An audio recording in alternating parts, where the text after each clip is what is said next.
less familiar with us, post-audit is a legislative agency like legislative research and the revisers.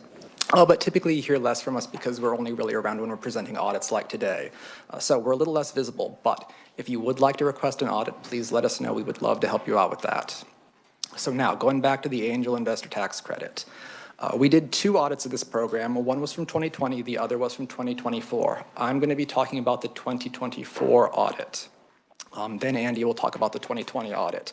We're starting with the 2024 one because the background information there is a little more up to date, but it's still a little out of date at this point since it was from a few years ago.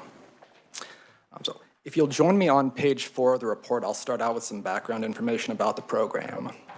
The Angel Investor Tax Credit, or AITC program, allows participating startup businesses to give investors a state income tax credit in exchange for their investments. Each year, the Department of Commerce has a certain amount of tax credits it can give to businesses. For example, under state law, Commerce is allowed to give $8 million in credits in tax year 2026. Startup businesses apply to participate in the program. If Commerce approves a business to participate, Commerce will also give that business some tax credits, usually a few $100,000 worth. Then, those businesses can offer those tax credits to investors in exchange for their investments in these startup businesses. If an investor agrees to invest, they get a tax credit equal to 50% of their investment in the startup business. Investors can then use that credit to reduce their state tax liability dollar for dollar. Investors without Kansas tax liability can transfer or sell their credits to other individuals too. In terms of qualifying for the program, a business needs to be a startup business. This generally means they need to be less than 5 years old, but if you're a bioscience business, you can be less than 10 years old. Businesses also must have had revenues of less than $5 million in the most recent tax year. Businesses also have to do most of their business or production in Kansas, and some kinds of businesses do not qualify at all. For example, businesses in the banking or construction industries do not qualify. For an investor to participate, they need to be what's called an accredited investor. This generally refers to somebody who has a high net worth. So we're talking about individuals who make more than about $200,000 a year or have a net worth of more than $1 million. There are also some limits on how much an investor can get in credits each year through the program. Investors can only get $100,000 in credits per business they invest in and only $350,000 per year total in credit. Finally, I'd note this credit is currently set to sunset at the end of tax year 2026, so that is coming up soon. There is a House bill, for whatever it's worth, that would extend the tax credit through tax year 2031. Shifting gears a little bit, if you'll join me on page 8, I'll talk a little bit about how the program has been used between 2015 and 2022, so keep in mind here the numbers here are a little dated. Figure 2 on page 8 summarizes how the program has been used. Between 2015 and 2022, investors invested a total of about $100 million in participating startup businesses. In exchange, they got about $44 million in tax credits. That means investors sometimes got less than a 50% match on their investments. And as the figure shows, the amounts investors invested varied from year to year. Investors used about $29 million of their credits to reduce their tax liabilities, so investors aren't claiming all the credits they get immediately. Investors can carry their credits forward indefinitely, though, so if they don't have enough tax liability to fully use their credit in 1 year, they can hold on to it and use it later. Figure 3 on page 9 shows where investments from Kansans came from. Kansas investors invested almost $73 million through the program. As the figure shows, most of that investment came from Johnson County. Most counties didn't have investors who participated in the program. And then figure 4 on page 10 shows where investments from non-Kansans came from. Non-Kansans invested almost $30 million through the program. Those investors were from 37 states and territories, but as that figure shows, most of it did come from Missouri, or that's where the largest amount came from. Finally, most investments went to businesses in Johnson County and to businesses in 4 industries. Figure 5 on page 11 shows the counties to which investment flowed. Only 8 counties had businesses that got investment through the program. This shows the program didn't benefit businesses in all Kansas counties. And then figure 6 on page 12 shows the industries to which investment flowed. And as you can see there, it's largely software and I think biosciences. That's the background information. Now I'll talk about the substantive audit findings. The purpose of this audit was to evaluate how the program influenced investors and businesses. In some of our economic development incentive evaluations, we considered whether the incentives caused businesses or individuals to do things they otherwise wouldn't have. That's something we did here. According to state law, the program's purpose is to encourage investments in Kansas startup businesses, which should in turn cause those businesses to expand and create jobs and wealth in the state. So we thought it was relevant to evaluate whether the AITC program caused investors and businesses to do things they otherwise wouldn't have done. If the program didn't change anyone's behaviors, that would call into question whether the program is having an effect. To evaluate how the program influenced behaviors, we surveyed investors and businesses that participated in the program. We used surveys because there's no other feasible way to evaluate what would have happened if the program hadn't been available. So I'm going to talk about our investor survey first. We surveyed almost 1,100 investors who participated in the program between 2015 and 2022. 355, or about 33%, provided complete responses to our survey. As part of the survey, we asked investors how important various factors were to their decisions to invest. Figure 7 on page 14 shows how investors responded. As that figure shows, investors said the program was very or extremely important about 2/3 of the time. So in general, the program was something investors said they considered.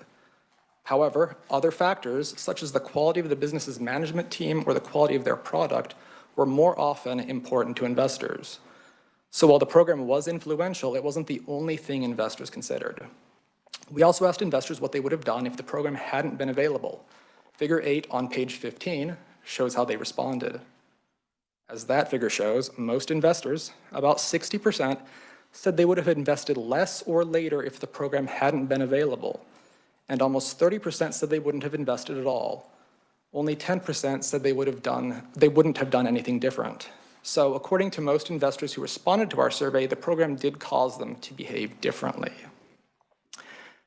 For our business survey, we surveyed 158 representatives of businesses that participated in the program, again between 2015 and 2022. 52, or about 33%, provided complete responses. As part of the survey, we asked businesses how important various sources of funding were to their startups. Figure 9 on page 16 shows how they responded.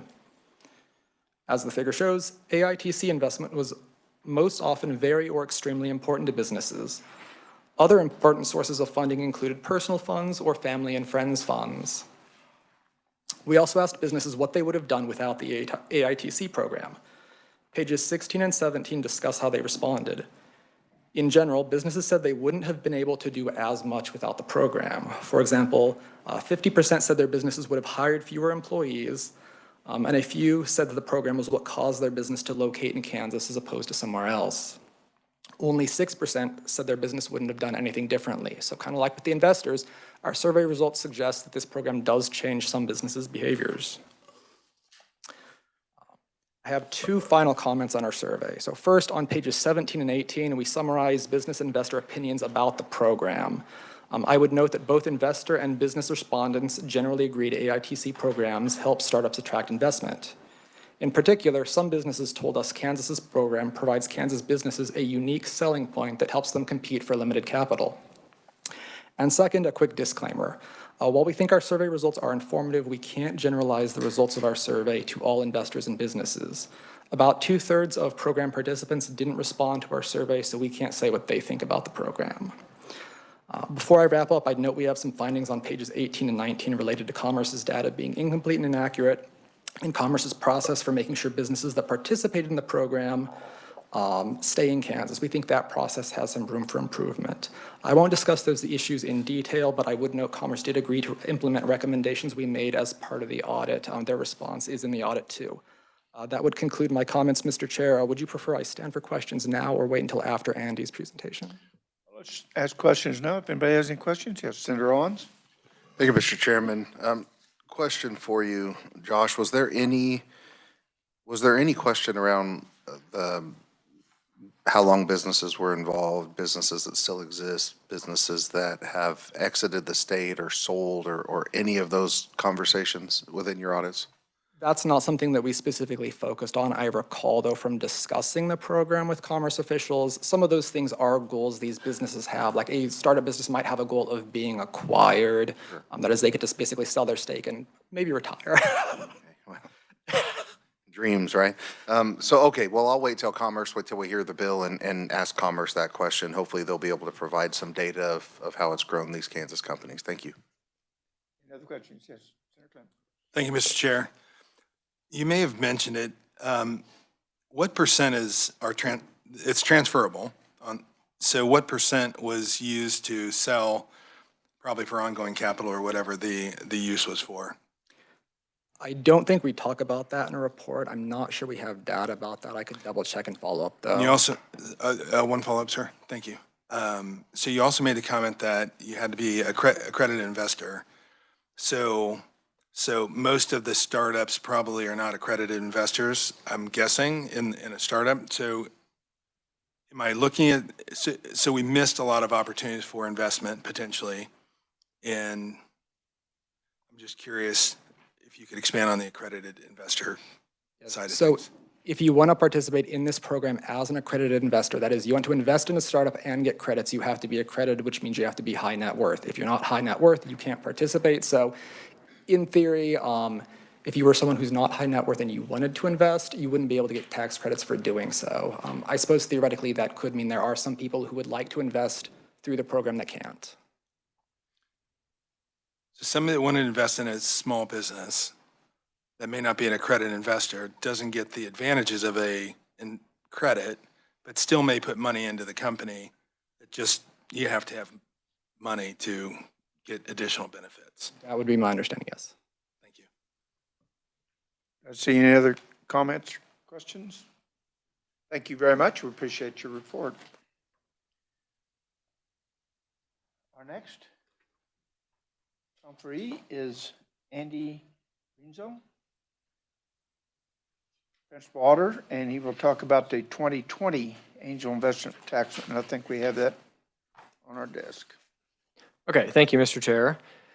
Members of the committee, this is actually going to answer, I think, some of your questions, Senator Owens, because we did an analysis that gets at what your question was. So I'm going to skip a lot of the background stuff that's in this report because Josh covered it and his data is way more recent than the data that was in this report because this was released in 2020. But, so actually we're going to skip to page 11 and just talk about sort of the meat of the analysis that we did and what we found. So we compared a group of businesses that participated in this program to a group of businesses that did not participate. So they didn't receive any angel investment through the program that merited credits for investors. We worked with the venture capitalists in Wichita to identify some companies that didn't participate, but that she thought were meaningfully similar to the companies that did. So we had what we thought was a good like-for-like comparison of like a treatment group and a control group. So we looked at a couple of different things. In talking to Commerce, their thought was that measuring success of this program would be dependent on whether businesses continue to operate, whether they survive after receiving investment. And they said 3 to 5 years would be positive. And they also said that the program is intended to create new jobs. So we looked at whether the businesses that participated survived to that 3 to 5 year mark more often than the businesses that didn't participate, and whether they created the same number of jobs as the businesses that didn't participate. So we looked at 181 participating businesses and 65 businesses that did not participate. And you can see at the bottom of page 11, few of the businesses that participated in the program lasted for 3 to 5 years. But these businesses, this group was not statistically different from the businesses that did not participate. So in these sub-bullets at the bottom of page 11, top of page 12, you can see that 39% of the participating businesses operated for 3 years and 28 lasted for 5 years. For the non-participants, 53% lasted for 3 years, 38% lasted for 5 years. That's at the top of page 12. This is reflective of how tenuous, like early stage businesses are. So in both cases, the majority did not last for that full 5 years. On page 12, toward the middle there, the next bolded section, we also looked at job creation. And we found that businesses that participated in the program created fewer jobs than non-participating businesses. And the time frame for this was, for both, I should have said this, was 2009 to 2019. So some of this is kind of dated. But you can see there that each of the businesses that we reviewed that participated in the program created about one job every 2 years, which is about half as many as the businesses that didn't participate. So they created about, on average, one job every year. And we are confident that that is reflective of reality. We did that analysis at a 95% confidence level, which means that that's 95% likely to show what's really happening rather than random chance. The businesses didn't always keep the jobs. Obviously, a lot of them didn't survive, but then the ones that did, they didn't always keep the jobs that they created during this period. So again, the participating businesses created about one job every 2 years during 2009 to 2019. But then for each of those jobs, they had lost 0.8 of a job on average by the end of the period. So most of the jobs they're creating didn't last through that whole period. So the takeaway from all of this, you can see at the bottom of page 12. There's two possibilities that would describe what we're seeing. On the one hand, the program may help lower quality businesses survive more like their higher quality peers. So if there is a systematic difference between the businesses that are participating and the businesses that are not participating, which we don't have insight into, then the businesses that participate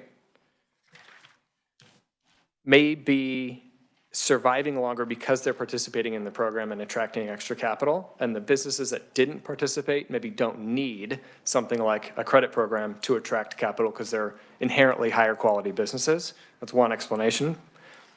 The other possible explanation is that the program has no impact at all. So if the program attracts businesses that are the same quality as businesses that don't participate, our results suggest the program isn't doing anything because the participating businesses performed slightly worse than the ones that didn't participate. So it depends on whether you think, we don't know this, whether you think the businesses that are not participating are somehow higher quality inherently, and that's why they don't participate because they don't need the credit program.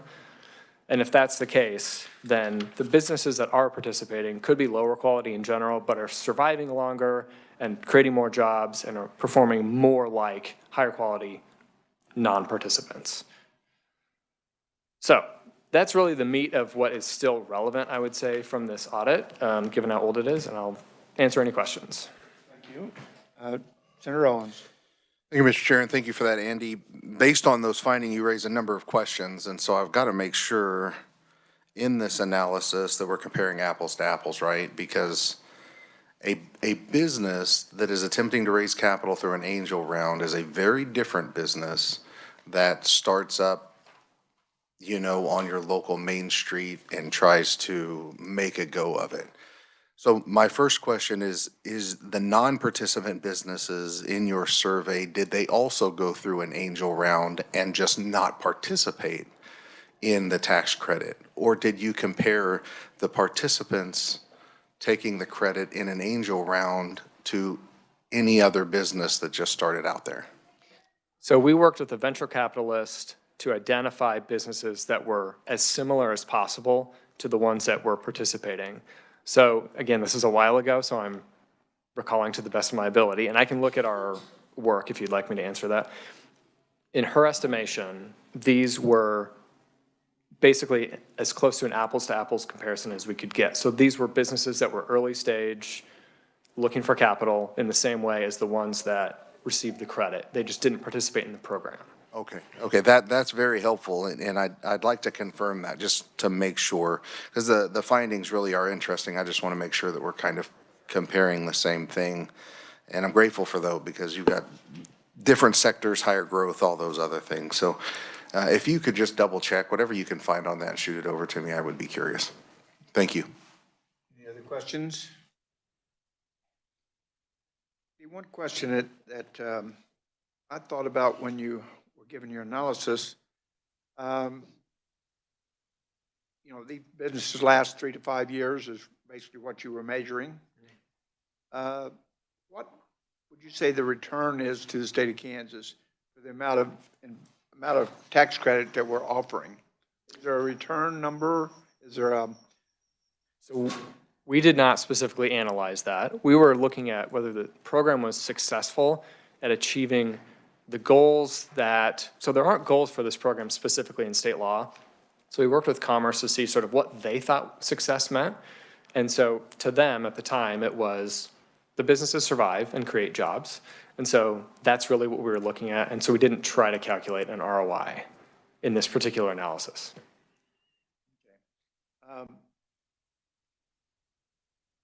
Maybe we'll talk about that a little later, but what would we change in the investor if we were to change anything? If we were going to renew this program and go forward with it, do you have any suggestions? That is a policy decision for the legislature, and I would not feel comfortable telling you what to do. We fully understand it. We fully understand that. But would you have improvements that we should make? I know it's not, but we'll use it anyway. So one of the recommendations we have in this audit, this is on page 14. Number 3 is that the Kansas legislature should consider amending statute to clarify the program's goals. That would make it easier for us and others to analyze whether it's meeting those goals, because it's not specifically laid out in state law, or at least it wasn't at the time that this audit was done, and I don't believe it's been amended to reflect that. That is generally a good approach for incentives like this. That would help us and others understand whether it's doing what you all want it to do if you explicitly put that into the law. So that would be one thing to consider based on this analysis. Otherwise, I don't have specific recommendations. Great answer, because you gave us homework to do. Any other questions? Yes, Senator Reichman. Thank you very much, Chairman, and thank you for your presentation. A lot of information in there, and mine's kind of I was trying to figure out if it's really good or not, or how much we're investing in whatever. And my question really kind of piggybacks on what the chairman said, that I'd be interested to know, you know, like how many people that were actually employed and how much money they brought in, you know, to offset what we're given in tax. We can see where we could have had this much tax income from without giving it to this place, but what other income that was, you know, sales tax and you know, all this other aspect. But that would be a real heavy lift for you guys to do that. Thank you. I was just throwing that out. That is an audit you could request from us, just as an aside. Thank you, Mr. Chair. Yeah, helpful. Do we know how many small business, have we grown small businesses in the last 10 years? Do we have a lot more than we had 10 years ago? I do not know the answer to that off the top of my head. One of the other, like Commerce or the Chamber of Commerce, may know that information. They probably do. You know, you look at that in the guardrails, which you mentioned, on the rules of engagement on what we're trying to accomplish. You think you have 24 counties, probably the highly populated counties that receive the funding. And if the goal is to drive small business throughout the state of Kansas, there's probably an opportunity to create some guardrails and new rules of how we wanted to run that.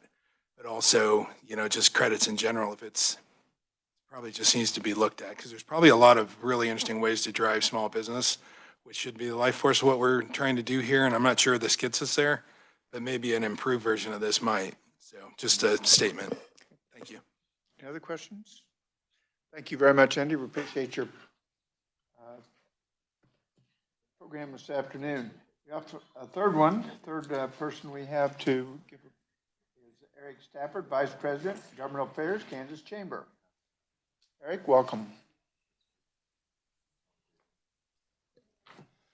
Thank you, Mr. Chairman and committee members. Eric Stafford with the Kansas Chamber, and appreciate the opportunity to be here.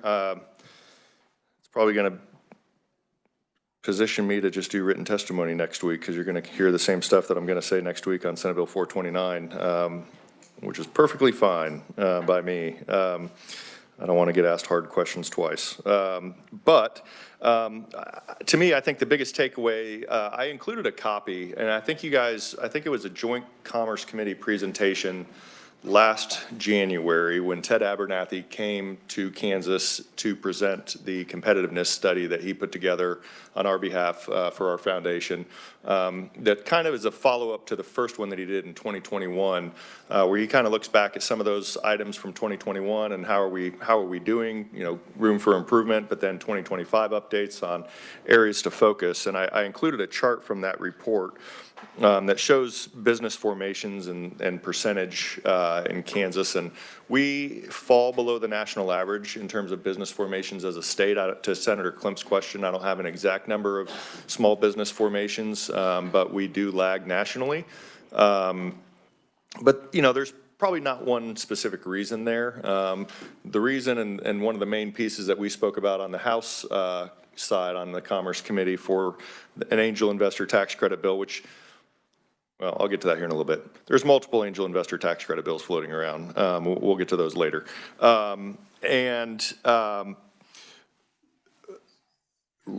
lot of it is access to capital in Kansas. We don't have the tech hubs that other states do or larger cities do, but there is access to capital in our urban areas, Kansas City, Wichita, et cetera, Douglas County. But this is one of the few areas where there is strong support. I quoted in our written comments the competitiveness report that basically showed the stakeholders who were interviewed, public sector and private sector stakeholders, do have strong support for the Angel Investor Tax Credit Program, because it is one of the very few things that we do specifically try to target small businesses with. We have PEAK, we have HPIP. Those are typically mid to large size companies that qualify for those based on their investments that they make in the state. And those are good incentive programs. I think you guys are asking good questions. I think any incentive program, even ones that we support, it is good to always remain critical. I think you guys are asking good questions of the metrics that potentially could be in statute to require updates and data on specific metrics that you guys would look for, because if there is an incentive that we offer, whether it's the Angel Investor Tax Credit Program or PEAK or HPIP or whatever, if there are changes to be made to make the program stronger or more accountable to the taxpayer or more accountable to you guys, just in terms of data, those are always good changes to make. But this one focusing on the startup entrepreneurial climate, another area that we have heard anecdotally, and I intend to at some point try to have a conversation with the Board of Regents about this, is that maybe 10 years ago or so, we had a competitiveness report done that really focused on entrepreneurship, because we did rank poorly. I mean, we were kind of C to D range nationally in our entrepreneurship rankings. But one of those areas that was highlighted was patent development, that our research institutions, it can be a struggle between supporting private sector, but then once they can potentially take off with patent development, getting research institutions to let go and let that patent flourish, because they want to be able to, they provided the startup side of things, right? But once something launches, being able to let the private sector then take off with it. Again, heard anecdotally and through this competitiveness report, I think in 2016 is when it was issued, highlighted that a little bit. So I don't know necessarily if there's a policy change. I've heard the state of Indiana is really good with their research universities being able to encourage investment and patent development in their state. Our patent development numbers are lower. I think that's one way to help startups and entrepreneurship climates. That might be a good state to focus on. But again, specific to the Angel Investor Tax Credit Program, this is one that is one of the few opportunities that we have that really targets qualified businesses and qualified investors. Again, I think the post-audit folks did a good job of outlining the requirements to be a qualified business and a qualified investor. So there are standards to enter into the program and I guess application process, so to speak.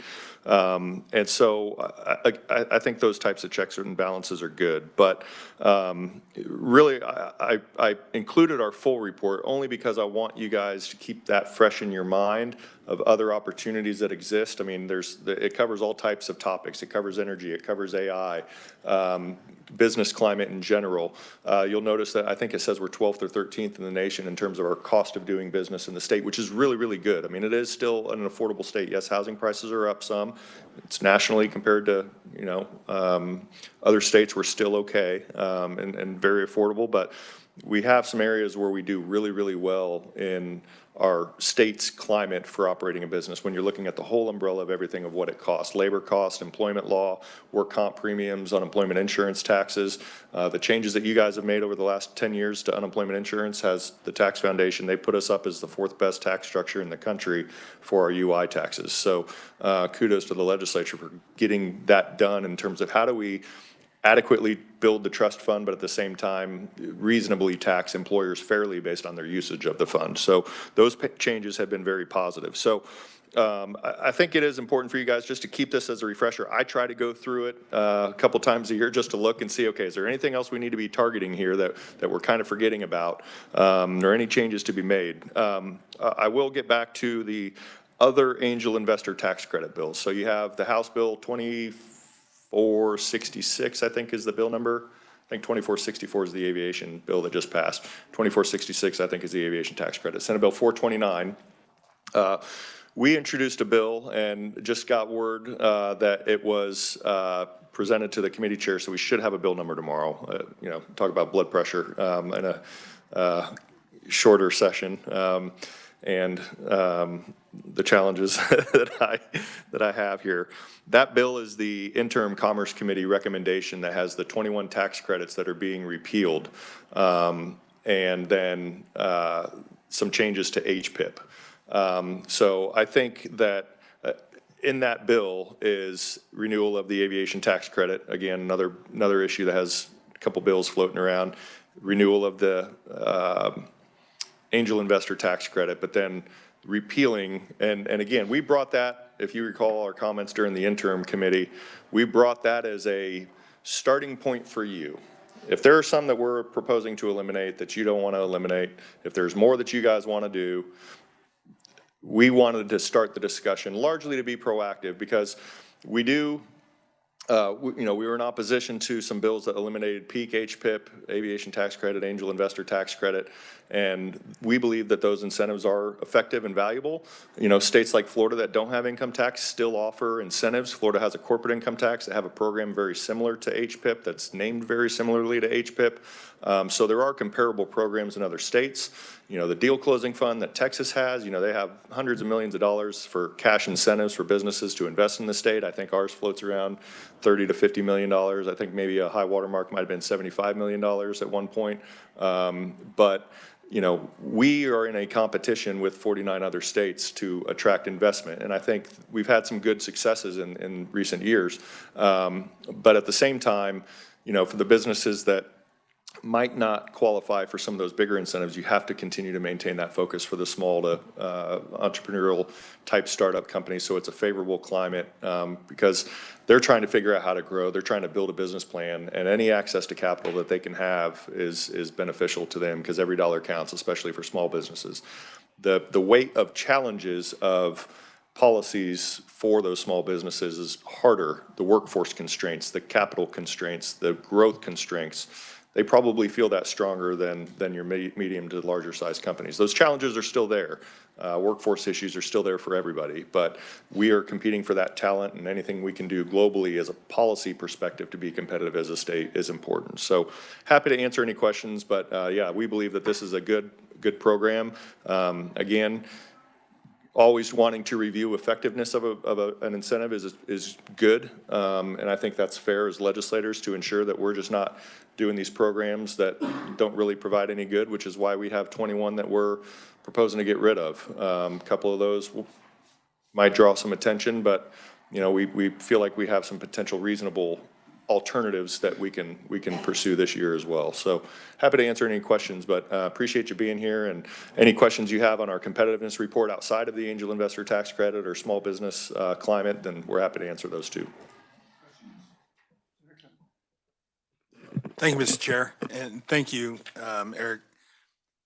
You made a comment about universities and intellectual property or patents.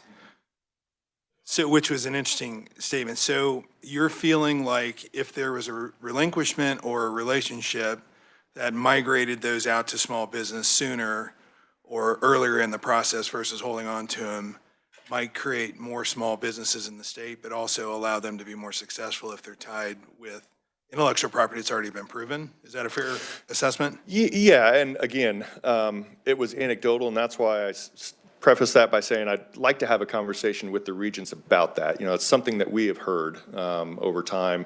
You don't hear a lot about it, but I think there is potential opportunity to look at that and just make sure we're doing things the right way on the intellectual property side of things. That, you know, and again, regents institutions, I would understand why they, you know, hey, we helped you kind of get here. We gave resources as well, so I get where they're coming from. But at the same time, this is where it's more of a, I think in our view, help a public-private partnership to help the private sector flourish, be there as a resource, be there to help in the research and development.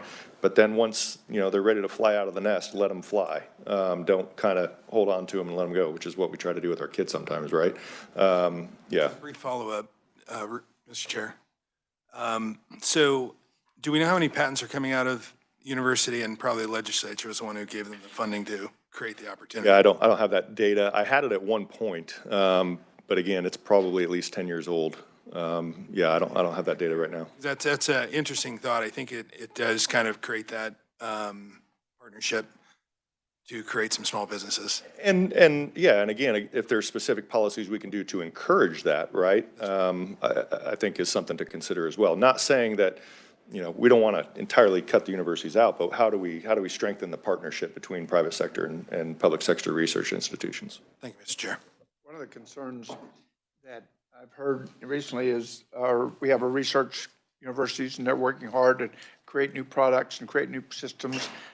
But if they were to turn those patents loose, people would pick those patents up and they go out of state. Yeah. How do we keep that here? Yeah, and again, prefacing my whole statement there, it depends what the industry is, what the patent is.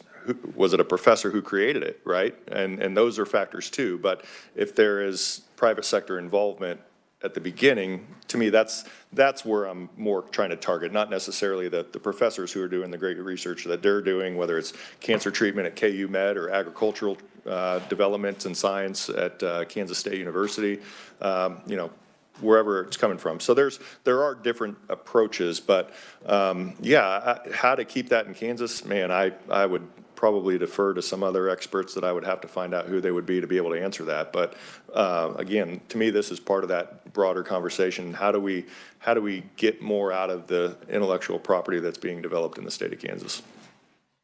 And I think Andy Schlapp talked about that yesterday in the Aviation Caucus luncheon with NIAR. There is a lot of that going on. So I think that potentially might be a conversation that we have with Wichita State of, okay, how are you guys doing this, and how do we expand this into other potential industries where there's opportunities there? Any other questions or comments? Eric, thank you for being here today. Thank you. Appreciate that. I want to give you a schedule. Let's see if I can find my schedule. I've got it.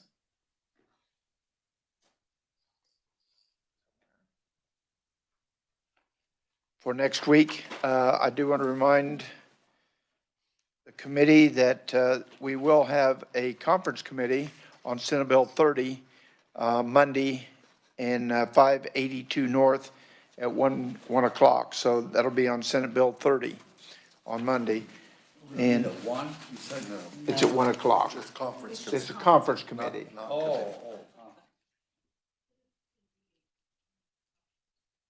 Yeah, it'll be live. Okay, so that's Monday.